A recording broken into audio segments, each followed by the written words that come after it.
Happy Monday, and welcome to another episode of Cases that should have gone to the Supreme Court of Canada, but didn't. Today we're talking about state-funded lawyers.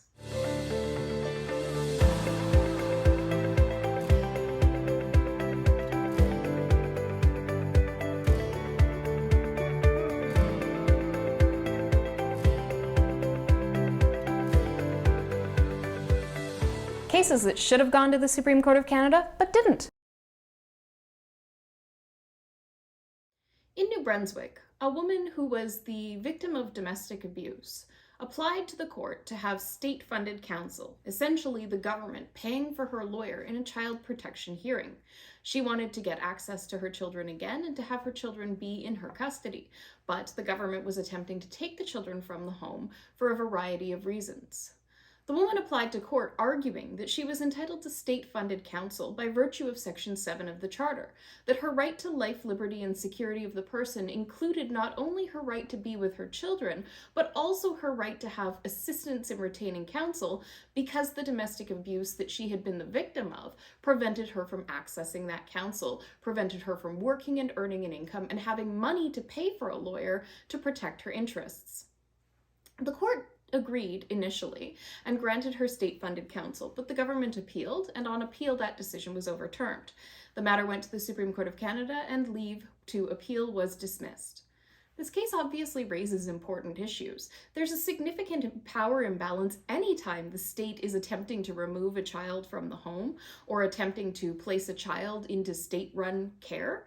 And that significant power imbalance is exacerbated in situations where the parent of the child who wants to maintain the child with them is unable to obtain counsel and is the victim of domestic abuse. The fact that this individual had all of these factors affecting her tended to support, in my opinion, that she should be granted state-funded counsel. At the very least, the question is one that should be assessed by the Supreme Court of Canada.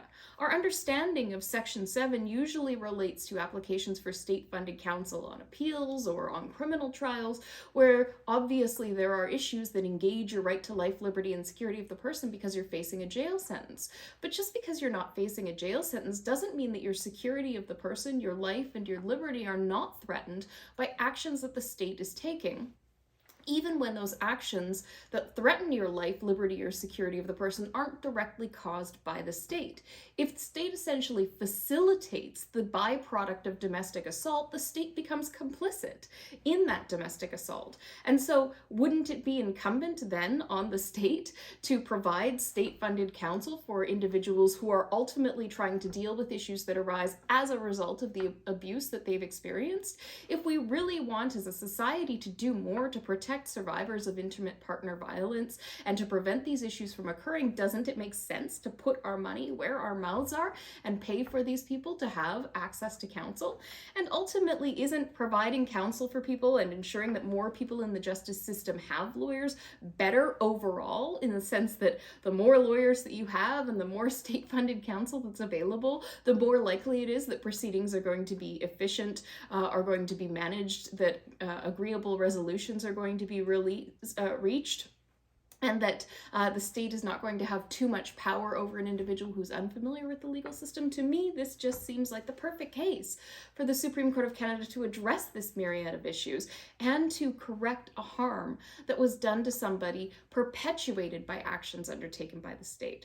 I hope that it doesn't take another case involving somebody who is the victim of violence having to make an application for the government to pay for them to have a lawyer for this to go to the Supreme Court of Canada, but it looks like that it will. Cases that should have gone to the Supreme Court of Canada, but didn't.